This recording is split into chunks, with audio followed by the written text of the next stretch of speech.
Hi, I'm Rebecca with the Parent Teacher Bridge, where you can find the ideas and resources you need to empower you to be your child's most influential teacher.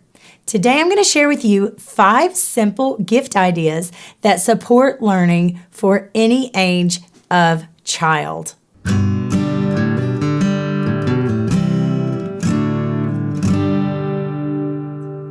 So I know a lot of you have been thinking about what are some gift ideas that I can get my child, or maybe a niece or a nephew that are non-toy ideas or that are learning ideas. Maybe they're fun and they might seem like a toy, but they can be used for learning. That's what I'm going to share with you today. So before we begin, make sure you click like and subscribe so that you can be notified each time I upload a video for your child's learning.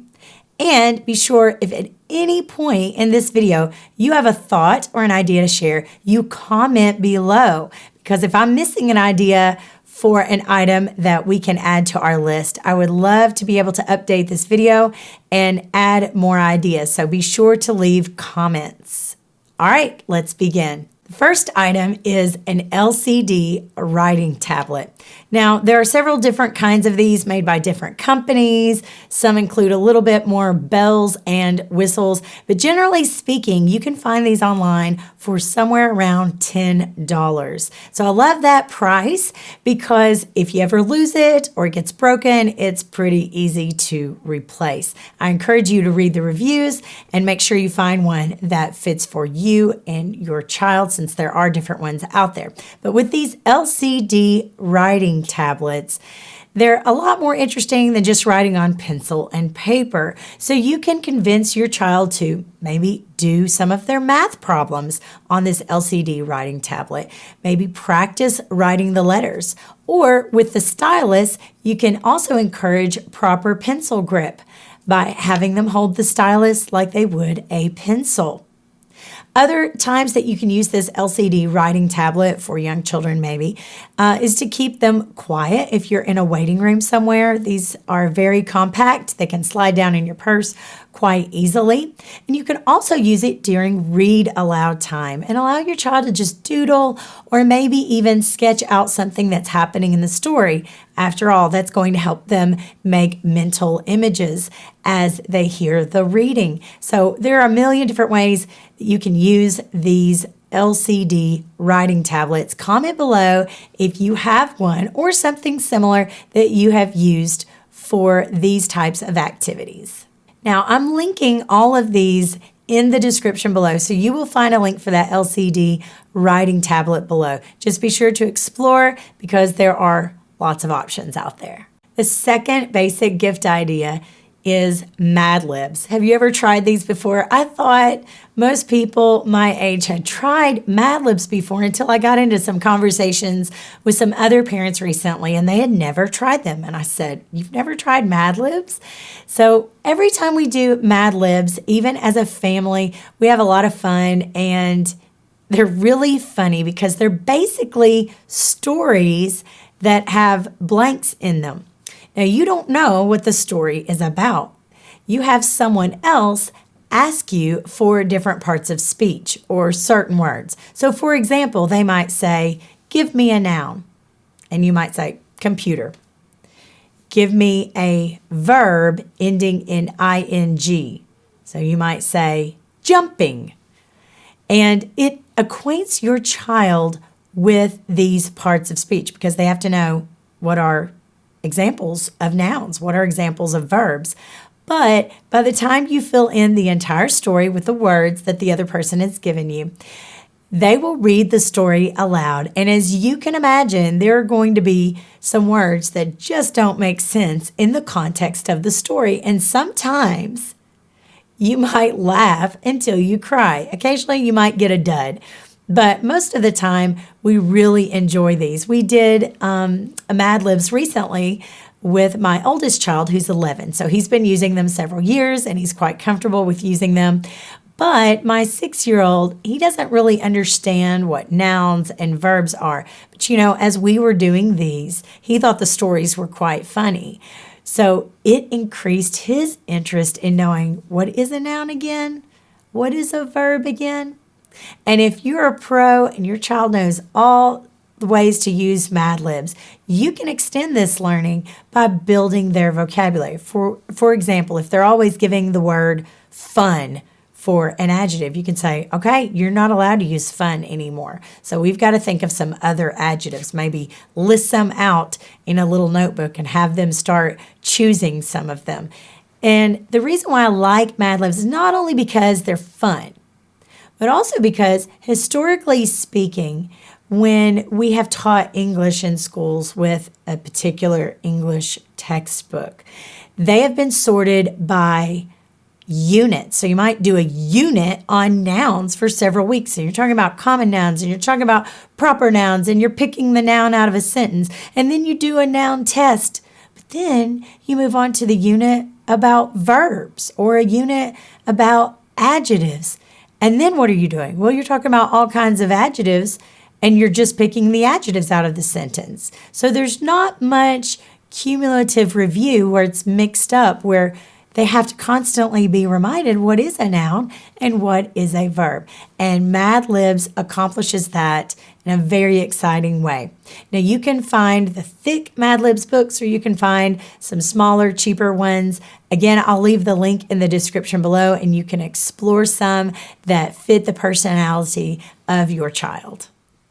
Hi parents, is your child struggling to read or even hates to read and nothing you have tried has worked?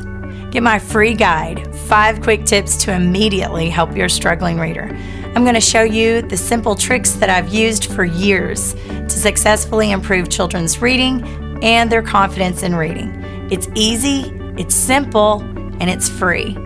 Just go to theparentteacherbridge.com/reading help. You can find that link in the description below. The third gift idea is called Math Dice. So there's a Math Dice and there's a Math Dice Junior. Both of them are by Think Fun. So let's talk about the Math Dice Junior. It is a game that comes with one 12-sided die and then it has 5 others that are the normal 6-sided dice.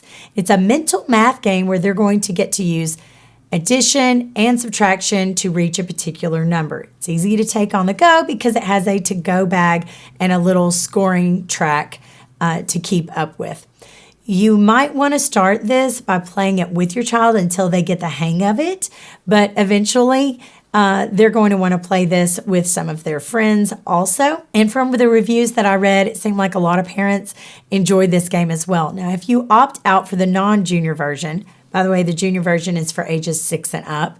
But if you opt for the non-junior version, it's going to include all 4 operations. So add, subtract, multiply, and divide.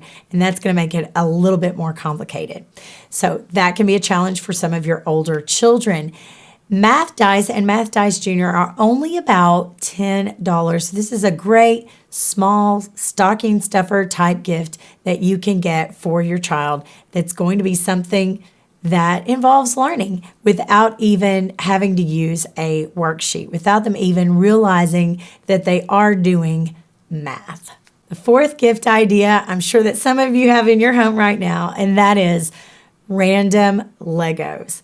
When I first started buying Legos for my son, I tried to keep up with those little books that showed all the different parts that you needed, but eventually I realized my son didn't care to actually rebuild any of those. He just wanted to do some of his own creations. Now you can purchase random Legos in the classic Lego box.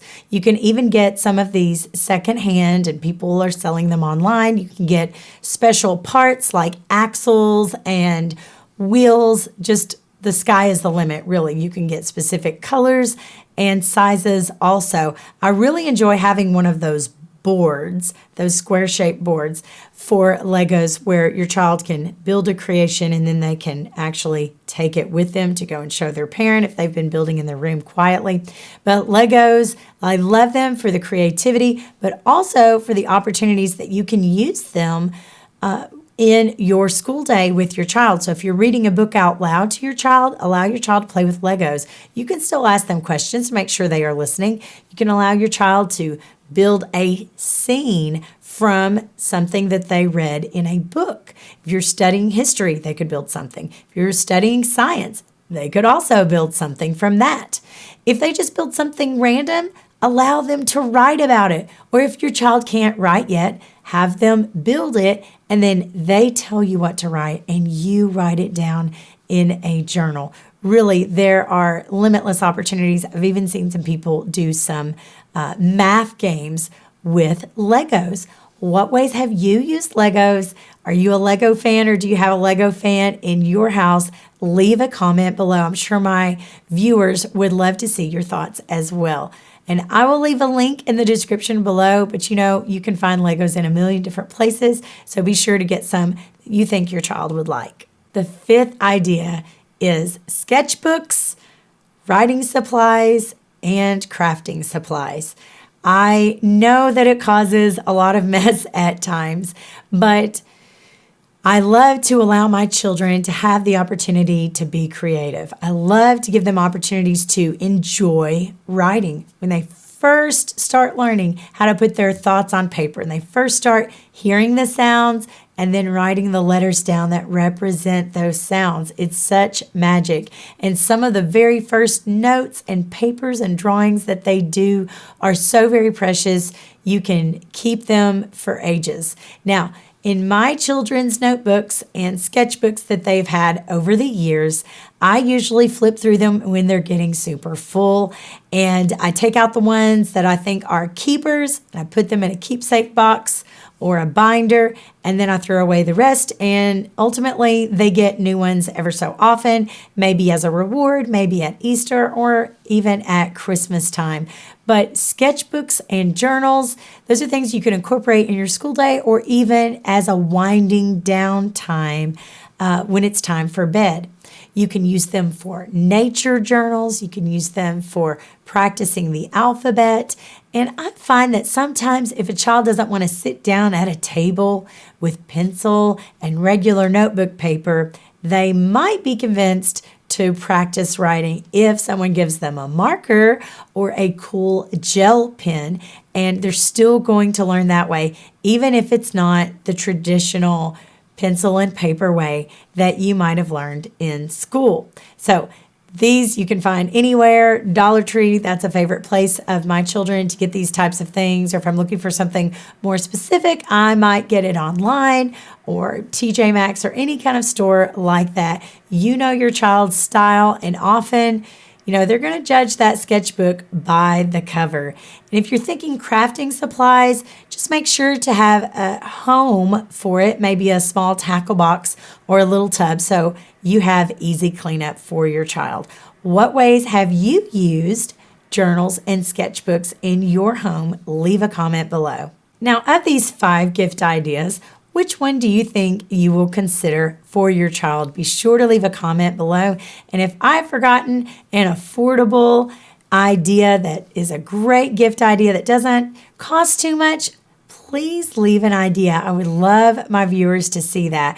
Remember, you can check out the Parent Teacher Bridge on Facebook and Instagram. Share this video with a friend who you think might find it helpful, especially this time of year.